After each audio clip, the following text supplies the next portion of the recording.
bidiyo na 6.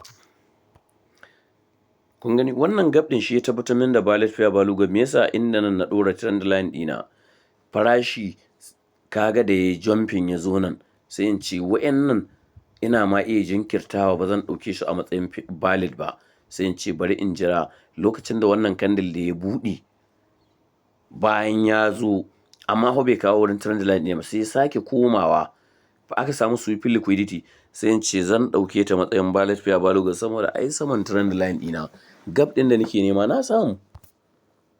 Still nan gashi ku gani haka ne, sai in ce gap ɗin da nake nema na samu gashi anan. Misali, sai mu je nan da na ce mata invalid, babu gap tsakanin nan. Don haka tunda babu gap tsakanin irin wanda nake nema nan a bayan, don haka zan kira wannan gaba ɗaya wannan area ta bayan zan iya kiranta invalid. Amma kuma ina da valid a haka, sai in ce ina valid ɗina yake, ga valid a selling. Ya aka ya zama valid? Sai in ce nan an samu sweeping liquidity, farashi ya baro nan sama. To tunda farashi ya zama nan sama inda na ɗora trend line ɗina, yanzu ina neman wasu kandila da za su yi respecting ɗin fair value gap ɗina ta nan, sai in ce nan ga wani candle nan da ya ɓulla ya yi respecting ɗin fair value gap ɗina, domin mi da ya ɓulla ma an samu sweeping liquidity ci gaba da sauka ƙasa, sai in ce nan wurin kuma na samu valid fair value gap ta candle guda biyu a 1 hour gashi 1 2 na. Kamar yadda na sha bayani daidai gefen nan hannun hagu za ka ɗauki center fair value gap ɗinka, sai ka ce wannan fair value gap me yasa zan yi amfani da ita a wurin selling? Sun ce nan sama ai duk akwai fair value gap amma an samu sweeping liquidity sai farashi ya baro nan gurin, jela ɗin nan ta tabbatar min farashi ya baro nan gurin, sai in ce to yanzu wannan expansion candle da yake nan ba zan bi shi ba, ina neman gap ne, sai in ce wannan candle da ya ɓulla a nan na ya bani gap, don haka fair value gap ita valid ce gashi daga nan an samu 1 2 3 candle 3 a 1 hour, don haka ta zama valid. Gap nake nema kuma wannan gashi ya bani gap tsakanina da trend line ɗina, don haka ta zama valid fair value gap. Invalid kamar yadda na sha bayani, kaga nan babu gap, don haka nan dole in yi declaring ɗinta a matsayin invalid. Duka nan bayan ya zama invalid. Amma kuma a haka na ina da valid fair value gap. Ina ne nake da valid fair value gap? Duk da na yi crossing ina da valid fair value gap ta ɓangaren selling. Sai in ce nan gurin da aka samu sweeping liquidity, farashi ya bar nan gurin, sai in ce nan inda na fitar da fair value gap, candle ga su wa'yanda suka ɓulla ƙasan trend line ina farashi ya bar nan gurin, farashi gashi da ya zo nan gurin sai ya koma har ya kawo ƙasan an samu gap, sai in ce candle 1 2 sun zama valid. Still kamar abin da yake nan, me yasa nan na samu valid fair value gap da na fidda fair value gap ina nan, sweeping liquidity da aka samu, rejection ko wick da aka samu na wannan candle farashi ya bar nan gurin, sai in ce yanzu wannan candle ɗaya gashi da farashi ya zo wurin amma kuma farashin ya baro nan gurin, sai in ce tunda har ya bar nan gurin ya bar mun gap, don haka za ta zama valid fair value gap, an samu candle 1 2 3. Still abin da ke faruwa a nan gashi kenan, gashi duk inin abin da za ka rinka nema kenan, kai fa gap kake nema. Kun ga nan gurin ina iya cewa nan gurin candle ɗin da ya bani valid fair value gap ta zama fair value gap ɗin ta zama valid. One candle ina iya cewa shi wannan ina iya ɗauka shi abin ga morning star ɗin nan, sai in ce wannan engulfing ɗin shi ya zama ya mai da fair value gap ita ta zama valid, domin mi gap nake nema inda kuma ya ɓulla tsakanin shi trend line ina an samu gap. Still haka abin da ya faru a nan kenan, ga gap. Na'am, still haka yake. Kalla inda duk na yi crossing za ku ga nan gurin da na yi crossing babu gap ɗin, don haka ta zama invalid. Nan gurin ta zama valid domin mi an samu gap tsakanin nan wannan candle da ya ɓulla. Dama shi expansion candle wannan da yake tsakiya ai ba namu bane, gap muke neman a samu tsakanin nan da gap, an samu valid ce. Still wannan ma ta zama valid. Me yasa ta zama valid? Da nan inda na yi makin ɗinta sweeping liquidity da aka samu nan farashi ya baro nan, kuma sai aka samu candle suka buɗe farashi ƙasan trend line ɗina, don haka ta zama valid.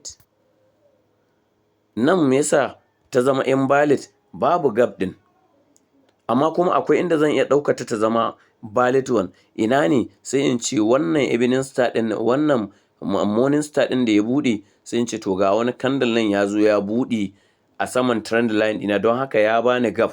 Ina iya kiranta duk da na sa mata invalid dalilin haɗewar candle wuri ɗaya, babu gap. To amma kuma ta zo ta zama valid dalili da ya sa ɓullar wannan engulfing candle guda biyu ya mai da ita valid. Still nan ku duba ku gani abin da ke faruwa kenan. Nan ma ku duba ka gani abin da ke faruwa kenan. Don haka tunda an samu sweeping liquidity sama farashi ya bar nan gurin, nan kuma inda na sa trend line ɗina, me nake nema gap, sai ya zama ga candle nan sun buɗe a ƙasa. Don haka wannan ya zama valid. Nan duk menene ya zama valid saboda sweeping liquidity da aka samu a sama.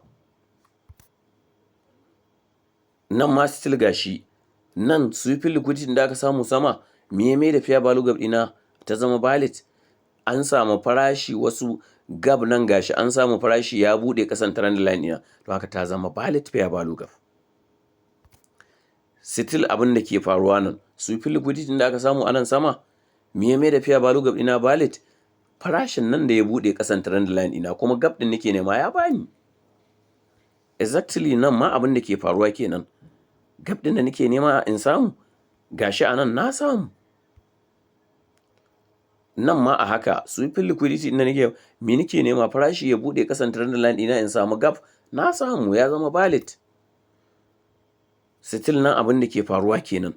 Wannan shine tsarin da ake bi wurin cire fair value gap, invalid fair value gap da valid fair value gap. Muna addu'a Allah ya taimake mu ya sa waɗannan bidiyoyin sun gamsar, kuma duk wanda ya tsaya ya bi ya natsu, tabbas zai gane kuma zai fahimci me ake nufi da fair value gap, me ake nufi da high, me ake nufi da low, me ake nufi da balance da imbalance, me ake nufi da inefficiency and efficiency, insufficiency and sufficiency. Wannan duka bidiyoyin sun warware ma mutane. Allah ya ba mu sa'a da nasara a ciki.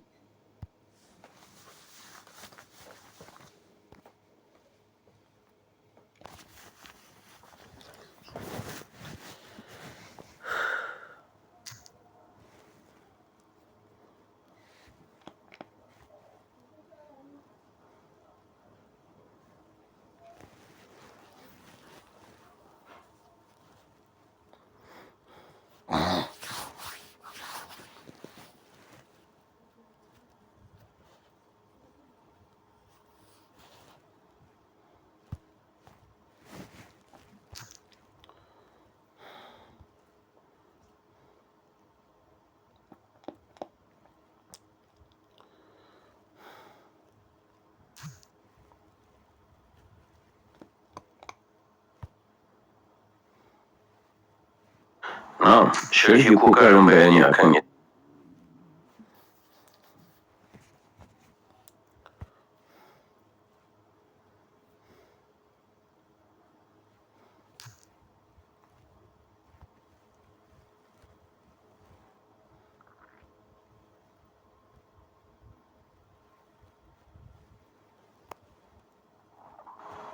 na'am.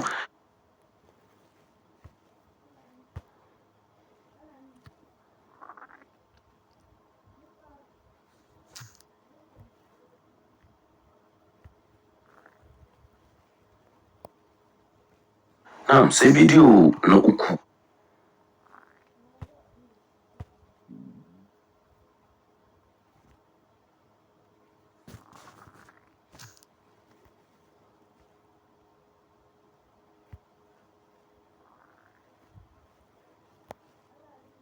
Na'am, sai bidiyo na huɗu.